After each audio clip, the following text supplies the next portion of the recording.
আজি তাল পিঠা খাম বুলি এয়া যা যোগাৰ কৰি ল'লোঁ।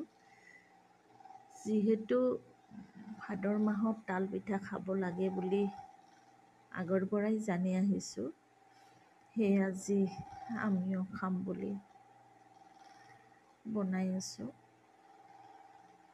আচলতে কিছুমান নিয়ম নীতি জনাৰ পিছত পালন নকৰাকৈ থাকিব নোৱাৰি। সেয়ে ৰাতিপুৱা কাম বন কৰি সকলোৱে নিজৰ নিজৰ ডিউটিত ওলাই যোৱাৰ পিছত ভাবিলোঁ এইখিনি সময়তে পিঠাকেইখন বনোৱা হওক। সেয়ে খৰধৰকৈ আৰম্ভ কৰিলোঁ। পিঠাখিনি বেছি ভাল নহ'ল আৰু ভালকৈ নুফুলিল, সেইবাবে ভালকৈ পিঠাখিনি দেখুওৱা নহ'ল। যি হওক, আপোনালোকে তালৰ পিঠা খালেনে ভাদৰ মাহৰ?